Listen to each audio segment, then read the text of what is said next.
ఉగ్రమూకల కోసం ఆర్మీ వేటతోటి ఇప్పుడు కశ్మీర్లో హీట్ పెరుగుతోంది.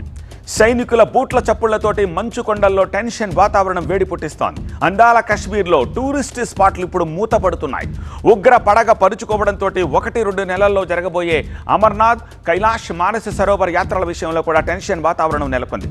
ముందుగా టూరిస్ట్ స్పాట్ల విషయంలో ఏం జరుగుతుందో ఒకసారి చూద్దాం. ఇవి లేటెస్ట్ అప్డేట్స్, ఇవాళ వచ్చిన అప్డేట్స్. ఓకే, పెహల్గాం ఉగ్రదాడికి ప్రతీకారంగా భారత ఆర్మీ ఉక్కుపాదం మోపుతూ ఉండడంతో, ఉగ్రవాదుల ఇళ్లు పేల్చేస్తుండడంతో టెర్రరిస్టులు ఎదురు దాడులకు తెగబడే ఛాన్స్ ఉందని నిఘా వర్గాలు హెచ్చరికలు జారీ చేశాయి.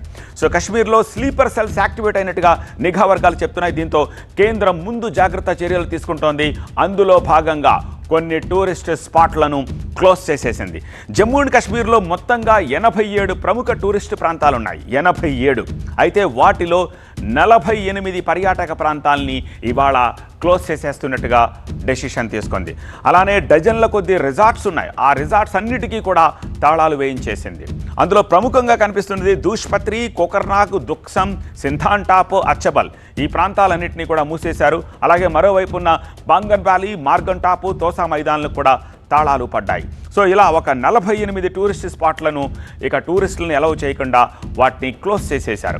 ఇక మూసేసిన టూరిస్ట్ ప్రాంతాల్లో త్వరలో భద్రత కల్పించబోతోంది కేంద్రం. ఆ తర్వాతే ఆయా ప్రాంతాలను పర్యాటకులకు తిరిగి ఓపెన్ చేయబోతోంది. ఇక ఉగ్రదాడి తర్వాత వెలవెలబోయిన పెహల్గాంకు ఇప్పుడు మళ్ళీ టూరిస్టుల రాక మొదలైంది. గుల్మార్గ్, సోన్మార్గ్, దాల్ లేక్ లాంటి పర్యాటక ప్రాంతాల్లో కూడా భద్రతను పటిష్టం చేసి టూరిస్టులను అలౌ చేస్తున్నారు. యాంటీ ఫిదాయిన్ స్క్వాడ్స్తో పాటు జమ్మూ కాశ్మీర్ పోలీసులను పెద్ద మొత్తంలో మోహరించారు.